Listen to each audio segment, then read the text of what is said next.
हिंदुस्तान हिंदुस्तान हम मुल्क बचाने निकले हैं, आओ हमारे साथ चलो, मजदूर बचाने निकले हैं, आओ हमारे साथ चलो, हम मुल्क बचाने निकले हैं। आओ हमारे साथ चलो।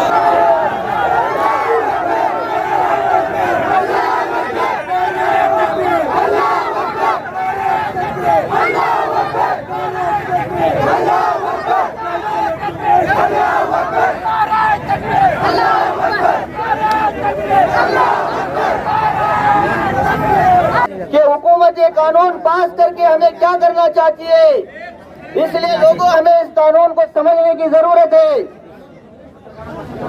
हिंदुस्तान के मुसलमानों, तुमसे चीख कर कह रहा हूँ कि ये कानून जो है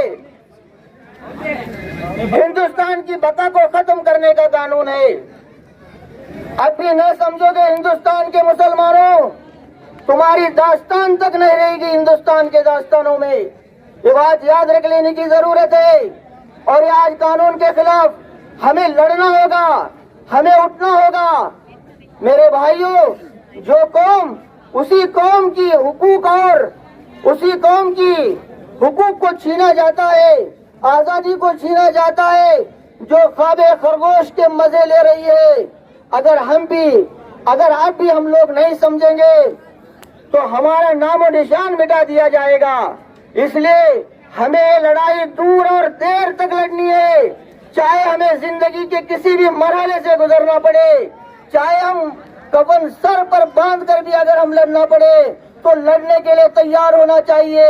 जैसा कि मौलाना ने कहा कि हम अगर जेल भरो आंदोलन भी अगर करने की जरूरत पड़ी तो हम जेल भरो आंदोलन भी करने के लिए तैयार होना पड़ेगा। और जो लोग हमें मिटाने की बात कर रहे हैं, हमारी शरीयत को मिटाने की बात कर रहे हैं, मेरे भाइयों, हमारे नजदीक हमारे मजहब के अंदर दुनिया की हर चीज बदली जा सकती है, लेकिन शरीयत के किसी मसले को नहीं बदला जा सकता। ये हमारा ईमान है, ये हमारा मजहब है। इसलिए जो लोग हमें मिटाना चाहते हैं, मैं उनसे ये बात तुम्हारे जरिए से पहुंचाना चाहता हूं कि यूनान और मिस्र रूमा सब मिट गए जहां से, यूनान और मिस्र रूमा सब मिट गए जहां से। अब तक मगर है बाकी नामो निशा हमारा, अब तक मगर है बाकी नामो निशा हमारा। इसलिए मेरे भाइयों, हमें कोई मिटा नहीं सकता। जब तक मुसलमान इस धरती पर रहेगा कयामत नहीं आ सकती।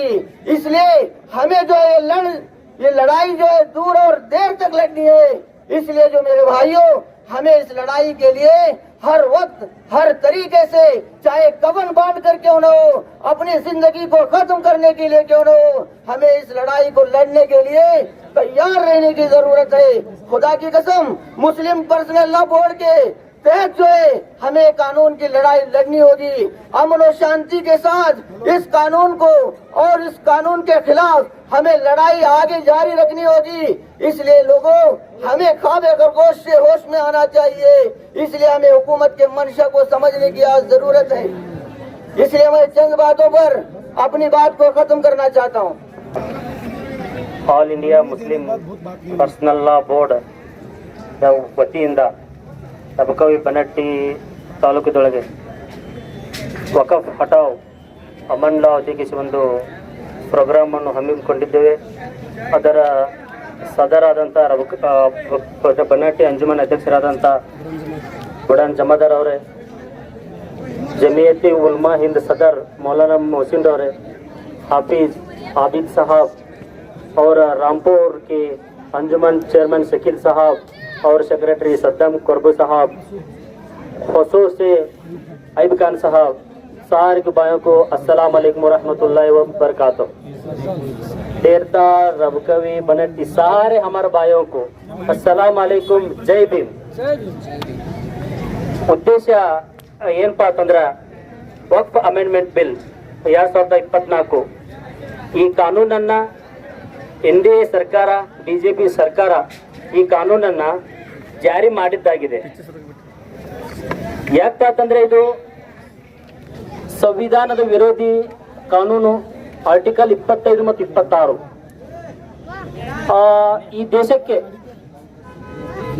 ಈ ದೇಶದಲ್ಲಿ ಮುಸಲ್ಮಾನ್ ನಾವು ಯಾವುದು ಹಕ್ಕಿಲ್ಲದೆ ಇಲ್ಲಿ ಜೀವನ ಮಾಡ್ತಾ ಇಲ್ಲ.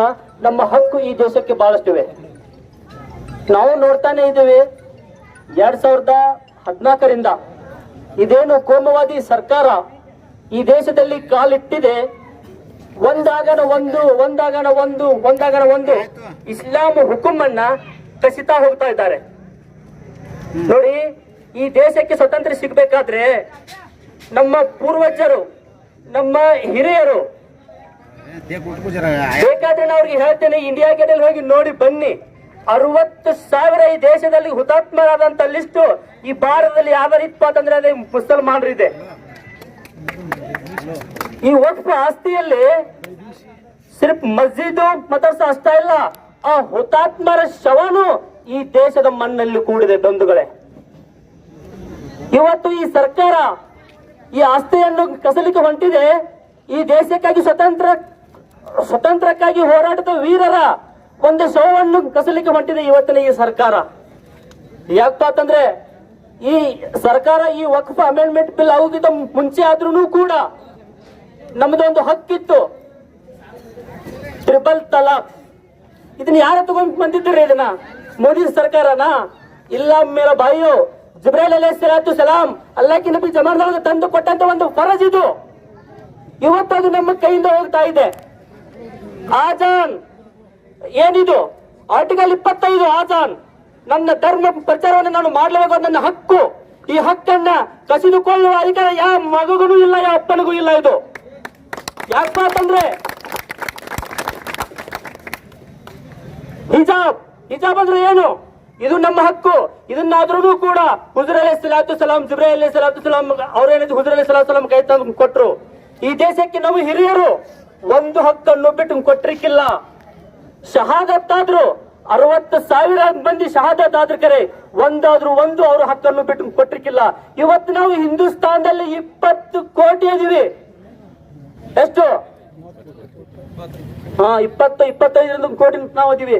ಆದ್ರೂ ನಮ್ಮ ಮುಂದೆ ಆಜಾನ್ ಹೋಯ್ತು, ಹಿಜಾಬ್ ಹೋಯ್ತು, ತ್ರಿಬಲ್ ತಲಾಕ್ ಹೋಯ್ತು, ಇವತ್ತಿಗೆ ವಕ್ಫ್ ಆಸ್ತಿಗೆ ಬಂದು ನಿಂತಿದೆ.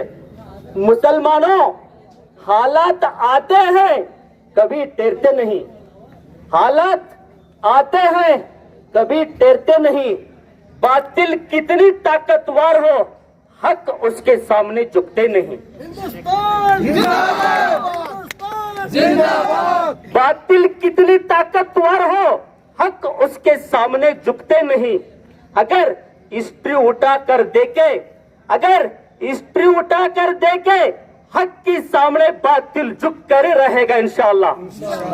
बोलकर मेरा बात को खत्म करता हूँ. अल्हम्दुलिल्लाह रब्बिल आलमीन.